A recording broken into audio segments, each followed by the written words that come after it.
Welcome everyone, this is Annie Ray. In this episode, we'll discuss Beginner's Workout Guide Part 2. Let's roll the intro. Yeah, I've been running and running to keep it 100. It's all that I wanted, but lately I don't get the stomach.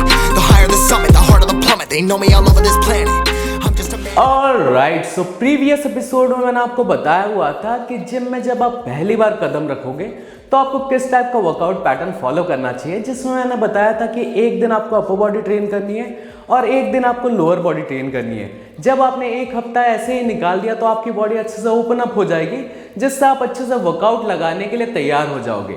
तो आज के episode में आपको बताऊंगा कि per day आपको कैसा workout pattern follow करना चाहिए, जिसको अगर आप अपने लाइफ में इंप्लीमेंट करेंगे तो कुछ महीनों में आपको बहुत अच्छे रिजल्ट्स मिलेंगे।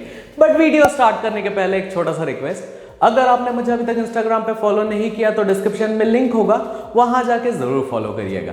तो स्टार्ट करते हैं आज का एपिसोड। सबसे पहले आपको वार्म अप करना है, जिसके लिए आप कोई भी कार्डियोटिक एक्सरसाइजेस कर सकते हैं, जैसे कि एलिप्टिकल, ट्रेडमिल या फिर साइकिलिंग, जिससे आपके ओवरऑल बॉडी में ब्लड फ्लो बढ़ जाएगा।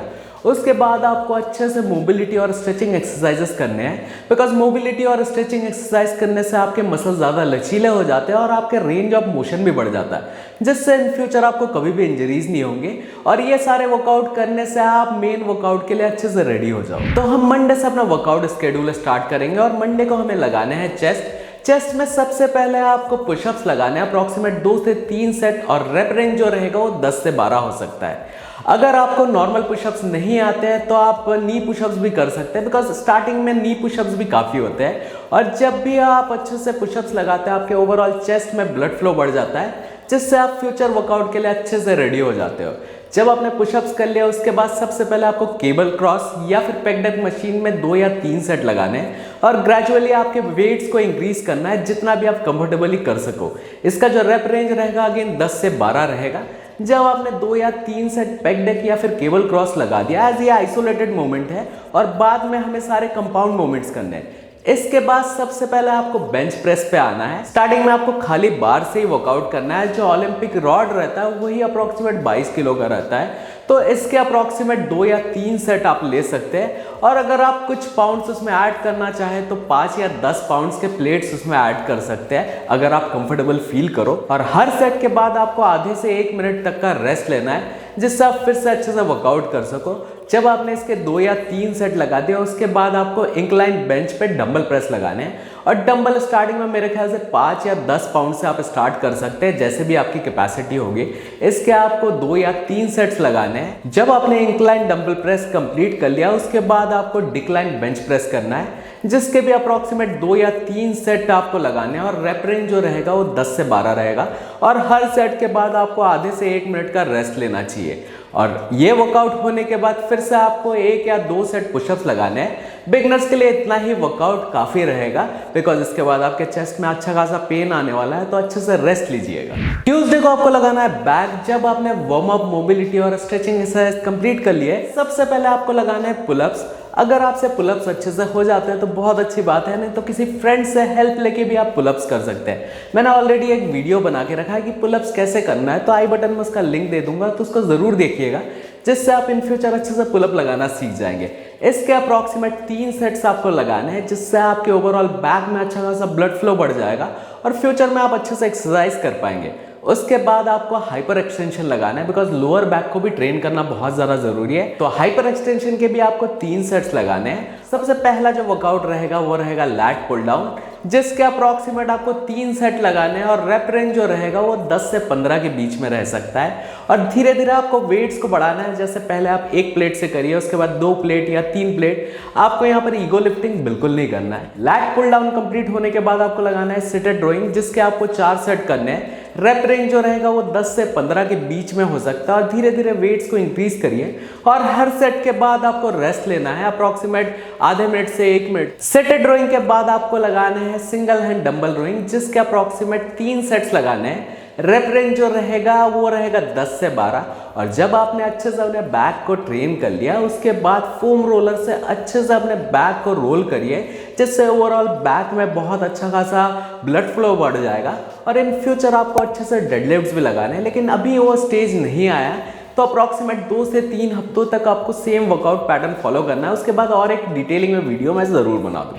वेडनेसडे को आप लगाएंगे लेग्स में सबसे पहले आपको अच्छे से स्ट्रेचिंग करना है, बिकॉज लेग्स का वर्कआउट थोड़ा सा भारी रहता है। और जब आपने अच्छे से स्ट्रेचिंग कर लिया उसके बाद सबसे पहले आपको 3 सेट लगाने हैं फ्री स्क्वाट्स के। जब आपने 3 सेट फ्री स्क्वाट्स लगा दिया उसके बाद 3 सेट आपको वॉकिंग लंजेस करना है। उसके बाद सबसे पहला जो वर्कआउट रहेगा वो रहेगा लेग एक्सटेंशन, जिसके आपको लगाना है 4 सेट और हर सेट के बाद आपको आधे से 1 मिनट तक का रेस्ट लेना है।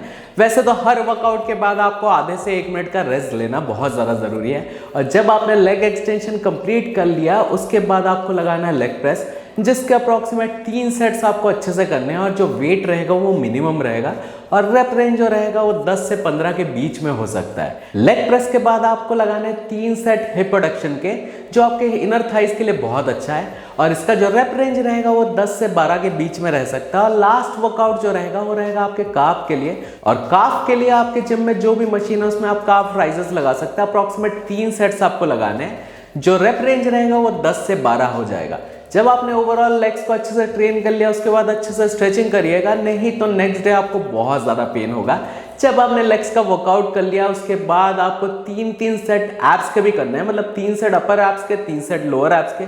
तो 3 सेट आपको क्रंचेस लगाने हैं और 3 सेट आपको लेग राइजेस लगाने हैं, जिससे आपका वर्कआउट कंप्लीट हो जाए। थर्सडे को आपको लगाना है शोल्डर्स, और शोल्डर्स में सबसे पहले आपको मोबिलिटी एक्सरसाइजेस करने हैं। उसके बाद 2 या 3 सेट्स आपको पुशअप्स लगाने हैं और उसके बाद पहला जो वर्कआउट रहेगा वो रहेगा सिंगल आर्म डंबल राइज। इसके आपको 3 सेट्स लगाने हैं और रेप रेंज जो रहेगा अप्रॉक्सीमेट 10 से 12 हो सकता है। जब आपने ये वर्कआउट कंप्लीट कर लिया उसके बाद आपको लगाना है मिलिट्री प्रेस, जिसके अप्रॉक्सीमेट 3 सेट्स आपको लगाने हैं और रेप रेंज जो रहेगा वो 10 से 12 के बीच में रहना चाहिए। और इनिशियल स्टेज में अगर आपसे बड़ा बारबल लिफ्ट नहीं होता तो आप छोटे बारबल से भी स्टार्ट कर सकते हैं। जब आपने मिलिट्री प्रेस कंप्लीट कर लिया उसके बाद आपको लगाना है साइड लैटरल डंबल से, जिसके अगेन आपको 3 सेट्स लगाने हैं। रेप रेंज जो रहेगा वो 10 से 15 तक रहेगा। इनिशियल स्टेज में आपको छोटे डंबल से ही प्रैक्टिस करना चाहिए और धीरे धीरे आप वेट्स भी इंक्रीज कर सकते हैं। साइड लैटरल के बाद आपको लगाना है अर्नोल्ड प्रेस, जिसके आपको 2 ही सेट लेना है। रेप रेंज जो रहेगा वो 10 से 12 के बीच में रह सकता है। उसके बाद आपको लास्ट वर्कआउट करना है जो कि है श्रग्स।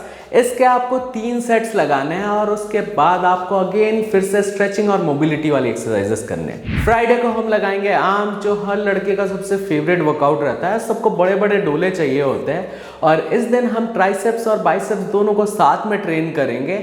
सबसे पहले आपको वार्म अप, मोबिलिटी और स्ट्रेचिंग एक्सरसाइजेस करना है। उसके बाद आपको लगाना है ट्राइसेप पुश डाउन, जिसके आपको 3 सेट्स लगाने हैं और ऑल्टरनेट में आपको लगाना है बारबल कर्ल्स, जो आपके बाइसेप्स के लिए रहेगा और जो पुश डाउन रहेगा वो आपके ट्राइसेप्स वाले मसल्स के लिए रहेगा। तो ऑल्टरनेट में आपको 3-3 सेट लगाने हैं इसके। उसके बाद आपको लगाना है स्कल क्रशर, जिसको हम लाइन डाउन भी बोलते हैं, जिसमें जिगजैग रॉड को आपको लेके ट्राइसेप्स कर्ल्स लगाने हैं और साथ में आपको परफॉर्म करना है प्रीचर, जो आपके बाइसेप पीक के लिए बहुत अच्छा वर्कआउट होता है। तो इसके भी आपको 3-3 सेट्स लगाने हैं और उसके बाद आपको लगाना है डबल हैंड डंबल, जो आपके ट्राइसेप्स के लिए बहुत अच्छा वर्कआउट है। और ऑल्टरनेट में आपको लगाना है हैमर कर्ल्स और दोनों के आपको 3-3 सेट ऑल्टरनेट बेसिस पे लगाना है और रेगुलर बेसिस पे ये वर्कआउट करेंगे तो आपको अच्छा खासा आर्म्स मिल जाएगा। और इन फ्यूचर आर्म्स के लिए एक डेडिकेटेड वीडियो मैं जरूर बना दूंगा। सैटरडे को हम लगाएंगे लेग्स। लेग्स हमारे बॉडी का सबसे लॉन्गेस्ट मसल है, इसलिए एक दिन में पूरे वर्कआउट करना नेक्स्ट टू इम्पॉसिबल है। इसलिए हम आधे आधे वर्कआउट करेंगे। जैसे हमने वेडनेसडे को आधा वर्कआउट किया था तो सैटरडे को फिर से लेग्स लगाएंगे। लेग्स के लिए सबसे पहले आपको स्ट्रेचिंग मोबिलिटी की एक्सरसाइज अच्छे से करने हैं। उसके बाद आपको 3 सेट फ्री स्क्वाट्स के लगाने हैं, जिसमें कोई भी वेट्स नहीं रखने हैं। और उसके बाद 1 या 2 सेट्स आप लंजेस भी लगा सकते हैं, जिसमें आपको वॉकिंग लंजेस करने हैं, जिससे आपके ओवरऑल लेग्स में अच्छा खासा ब्लड फ्लो बढ़ जाएगा। और उसके बाद सबसे पहला जो वर्कआउट रहेगा वो रहेगा लेग कर्ल्स, जिसके आपको 4 सेट्स लगाने हैं और धीरे धीरे आप वेट्स को बढ़ा सकते हैं। जब आपने लेग कर्ल्स कंप्लीट कर लिया उसके बाद आपको लगाना वेटेड स्क्वाट्स, जिसके आपको 4 सेट्स करने हैं। इनिशियल स्टेज में आप छोटे बार से भी कर सकते हैं और धीरे धीरे आप वेट्स इंक्रीज कर सकते हैं और बाद में आपको ओलंपिक बार से ही स्क्वाट्स करने हैं, बिकॉज ये बहुत इंपॉर्टेंट वर्कआउट होता है और इन फ्यूचर आपका बेस स्ट्रांग रहेगा तो आपकी अपर बॉडी भी बहुत अच्छी हो जाएगी। जब आपने 4 सेट स्क्वाट्स के लगा दिया उसके बाद आपको लगाना हिप थ्रस्ट, जो आपके ग्लूट्स के लिए बहुत अच्छा वर्कआउट है। जिससे इन फ्यूचर आपकी स्ट्रेंथ भी बहुत ज़्यादा बढ़ जाएगी। तो इनिशियल स्टेज में एक छोटे बारबल में आप थोड़े से वेट्स लगा के आप अच्छे से हिप थ्रस्ट लगा सकते हैं। इसके आपको 3 सेट्स लगाने हैं और उसके बाद जो लास्ट वर्कआउट रहेगा वो रहेगा आपका काफ्स का, जिसमें आप 3 या 4 सेट काफ राइजेस लगा सकते हैं, जो भी मशीन आपके जिम में अवेलेबल हो। जब आपने लेग्स को अच्छे से ट्रेन कर लिया उसके बाद आपको स्ट्रेचिंग बहुत अच्छे से करनी है, नहीं तो नेक्स्ट दिन आप खड़े भी नहीं हो पाओगे। इस एपिसोड में जो मैंने वर्कआउट स्केड्यूल बताया वो मेरे पर्सनल एक्सपीरियंस के हिसाब से मैंने बनाया हुआ है। इन फ्यूचर थोड़ा एडवांस वाला वर्कआउट पैटर्न का वीडियो मैं ज़रूर बना दूंगा और नेक्स्ट एपिसोड में आपको बताऊंगा कि बिगनर होकर आपको किस टाइप का डाइट पैटर्न फॉलो करना चाहिए, एज डाइट एक बहुत इंपॉर्टेंट फैक्टर है आपके मसल बिल्डिंग के लिए।